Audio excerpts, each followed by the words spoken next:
तुळशीचे लग्न झाले की सुरू होते लग्नसराई. मग आपल्यालाही आठवतात आपल्या लग्नाचे दिवस.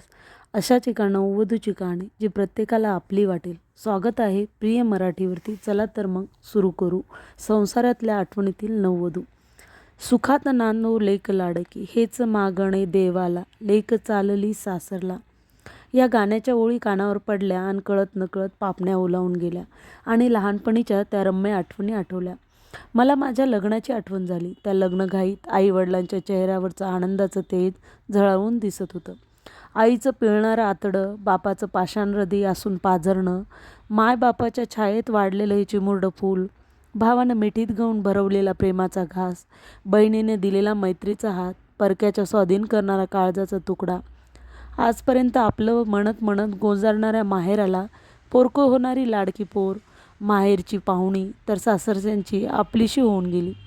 अंगणातल्या एका कोपऱ्यात भांडी मांडून खेळणारी मी, शेजारच्या लोकांचे, आईबाबांचे संवाद ऐकून खेळ संसारातल्या रंगभूमीवरील कुणातरी मैत्रिणीला आपला नवरा बनवायची. सासू सासरेंनी तिचा टिचभर जागेतला उल्हास संसार सुरू व्हायचा. त्या संसारवेलीवर नकट्या गोंडेस बाहुलीचा जन्म व्हायचा. निर्जीव खेळभांड्यातल्या बाहुलीला घेऊन मी तिची आई झालेली नि कुठल्या तरी दूर शहरामधून माझ्या राजकुमारीला बघायला येणार राजकुमार, मुलगा बघून गेल्यावर त्याचा येणारा निरोप येताच कळत नकळत आनंद अश्रू वाहणारे, उगी उगी डोळ्याला पाणी लावताना मी खुदकन हसायची. मैत्रिणी मला टोमणे मारायच्या, जागं बाई, तुला रडताच जमत नाही. त्यात लगेच दुसरी तेल ओतायची, आपली पोरगी दुसऱ्याच्या घरी जात असताना रडायचं सोडून हसतेस काय? तुला जमत नाही आई व्हायला. मुलीची आई मीच होते. आई होण्यासाठी ज्याची त्याची चढाओढ व्हायची. पण मला कळलंय आई होणं तेवढं सोपं नाही आहे.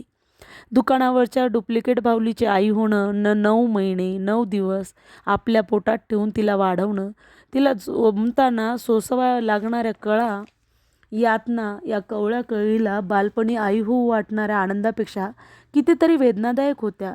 याची अनुभूती मला आई होताना झाली. तरीही माझ्या चेहऱ्यावर आनंद होता, समाधान होतं.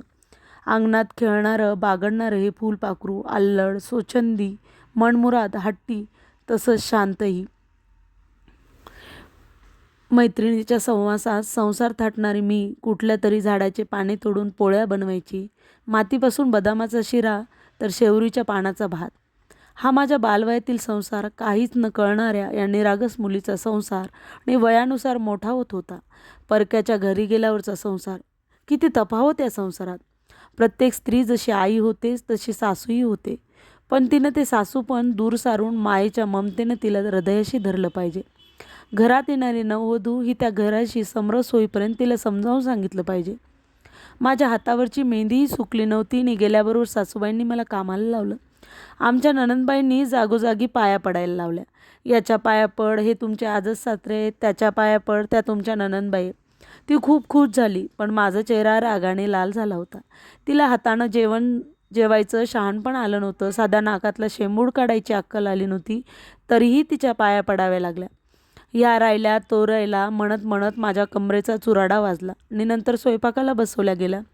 2-3 दिवसाचं जागरण, उपवास आणि अंगावरचं शालू, दागदागिने, गळ्यातला हार यामुळे माझा जीव कासावीस होत होता. सगळ्या घरातल्या मंडळीसमोर मला स्वयंपाकाला बसवलं होतं. जशी काय माझी अग्निपरीक्षा होत होती. अगोदरच नवीन घर, नवीन माणसं आणि नवीन स्वयंपाक. त्यांच्या आवडीनिवडीही माहीत नव्हत्या मला. ज्याचे त्याचे टोमणे मला खावे लागले. एकजण म्हटला पुरणपोळ्या गोडच झाल्या, एकतर बाई म्हणे सपकच झाल्या. स्त्री असून ती मला समजू शकली नाही याचं दुःख मला आजही होतं. एकजण म्हटला स्वयंपाक खूप सुंदर झाला. तेवढ्याचमुळे मला आत्मिक समाधान मिळालं. शेंबूड न काढता येणारा माझा दीरही मला म्हणाला, वहिनी भात कच्चाच होता. मग मात्र लटकेच हसले. संसार संसार संसार म्हणजे तरी काय? कपाळावर ठसठशीत कुंकवाचं बोट, भांगामध्ये गुलाल, कुंकू, हातभर बांगड्या, पायात चेन, कानात डूल, गळ्यात मंगळसूत्र, पैठणी शालू, हातावरची मेहंदी, हा सगळा संसार. शृंगार म्हणजे संसार नव्हे. नवनवतीचे 4 दिवस पाहुण्याकडे पाहुणचाराला जाणं, उखाणे घेणं म्हणजे संसार नव्हे. नवऱ्यासोबत बगीचात फिरायला जाणं म्हणजे संसार नव्हे. मग संसार संसार म्हणजे तरी काय? पती पत्नीच्या विश्वासाने बांधलेली गाठ म्हणजे संसार होय. सासू सासऱ्याची मनापासून सेवा करणं म्हणजे संसार होय. मी ते केलं म्हणून माझा संसार सुखाचा झाला. पण सासू सासऱ्यांची सेवा करताना त्यांनीही मुलीच्या मायेने सुनेला सांभाळून घेतलं पाहिजे. सासू सुनेमध्ये आईचं नातं निर्माण झालं पाहिजे. तिला बाशिंगानं गेल्यावर कामाला न लावता विश्रांती घेऊ दिली पाहिजे. मग हळूहळू तिला घरातल्या कामाची माहिती करून दिली पाहिजे. तरच प्रत्येक सुनेचा नव्हे, आपल्या मुलीचा संसार सुखाचा होईल, यात तीळमात्र शंका नाही. थँक्यू.